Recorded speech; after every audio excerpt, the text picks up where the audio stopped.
Well, first of all, I want to thank you so much for letting me do this. I'd like to know, where did you grow up? Sleeper, Missouri. Sleeper, Missouri. Yes. And would you like to know the circumstances, or do you want to just? Yeah. That's all you want to know. I'd like to know a little bit about Sleeper. And I didn't really grow up in Sleeper. When I joke around with friends, or people that I meet or whatever, I always say I grew up in the Outback. And of course, I know the Outback is actually Australia, but it was like that. wow. So we had no. As a child, I had no running water, no electricity, wood stove. In my mind's eye, I could see that big pile of wood that was always there in the fall, and the kitchen stove was also wood. What were your parents like? I was born to my parents. My father would have been 41, and my mother would have been 39 when I was born. Wow. So by the time I remember them, 10 onward,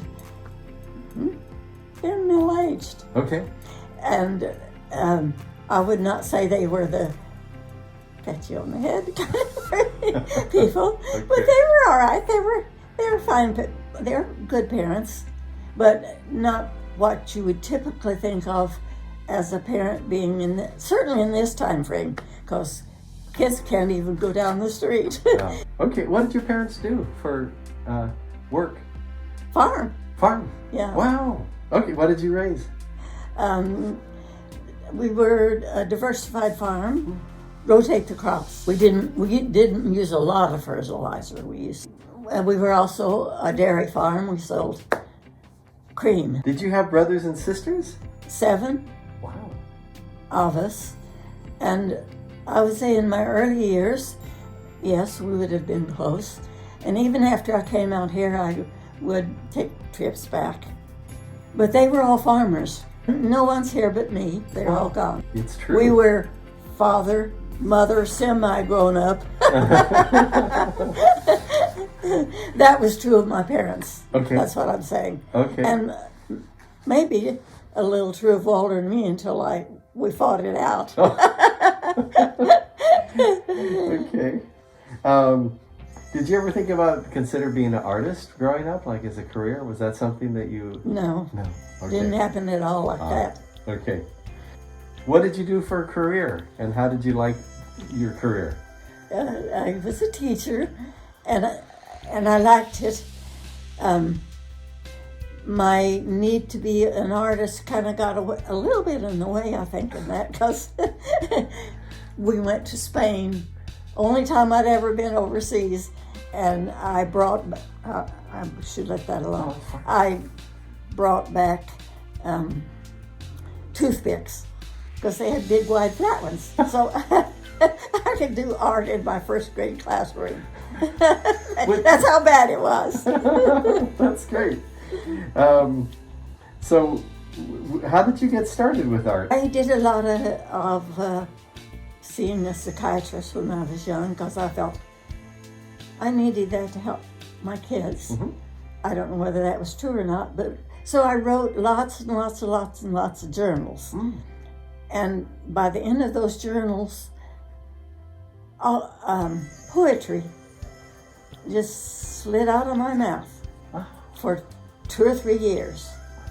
And I don't know if it's any good or not, but I've probably got some of it laying in there in piles someplace. And I think that art is kind of like a muse, like you just sort of glide into it, you like it, you don't like it, or it's the way it was for me. Nice. That's all I know. What is it about art that you like so much? Well, we could think about probably one of my first pieces of the Moon Lady over there is made on a rose bush. It was very hard to express. Pieces just come up in my head of all kinds of things. Most difficult one? None of them were difficult Okay. because they were just out of my head kind of thing. Okay. And what place do you think art has in society? And I think we might not be having so much discord in our society right now, which is really bad in my eye. If we had done a lot more about other things other than, I don't know, art or music. Everybody, I think, is artistic. Even if we might not think that working on an automobile, but if that's what you really are into, it's artistic. So I think if we developed a lot more of that in our society, it would be a healthier one. Great, great. Have you ever had your art on display? No. No? Okay. And nobody wants something made on a rose bush. So maybe you'll understand as you go by my pieces. Okay. Do you still practice art? Of course. Okay. I didn't do him, but I redid his clothing. I'm beginning to feel better now, so I'm starting to do a little. Do you ever sell your work? No. No? Okay. Has your feeling towards art changed as you've gone through life? Early on, I went to San Francisco for a couple of years because they have art classes that you can take that are free. And Ventura has the two colleges, and I took a little at those two colleges. So I guess I did some preparatory work, but that was not the fun part. The fun part is making that face in the corner without. So. What is something you wish someone had told you when you were young, and would you have listened, like a piece of advice? It wouldn't have done any good. I was a very childish child. I was childish till I was, I don't know what age. Okay. I did finally, I think, reach some maturity. I hope that I have, but it was a long time getting there. Okay. Yeah, right now, what would your advice be for life, for people?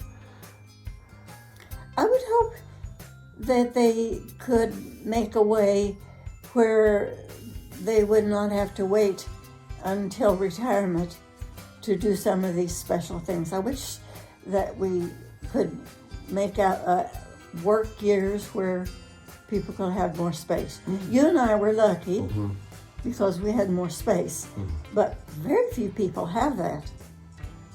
Do you have any artists that you admire? Chagall, I guess. I like the newer artists where they have lots more freedom of expression, I think. Well, Josie, thank you so much for your time, and thank you for sharing your beautiful art. Well, thank you. You're such an audience for me. I never have audience. Nobody likes to look at my art, you know. It's been a nice old hat. Oh, it's so lovely. Well, thank you.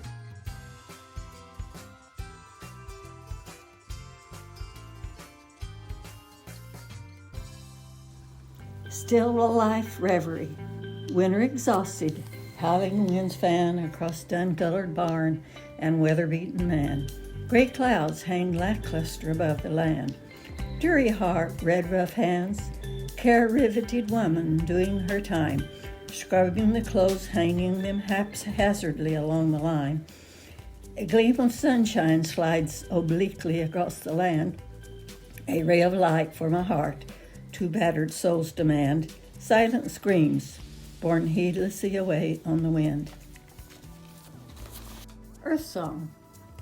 Buried within a bounteous womb, universe beats forth a timeless tune. It's an ancient tome. Sit down the human hearts of cards and join the happy throng. Have you heard the bird bursting forth its song, heeding the call to be fully bird, that's all. The trees are whooshing softly in the breeze, squirrels chattering joyously among the leaves. Comrades, will we answer the call to be fully human, that's all, beating forth our cadenza in melodic song.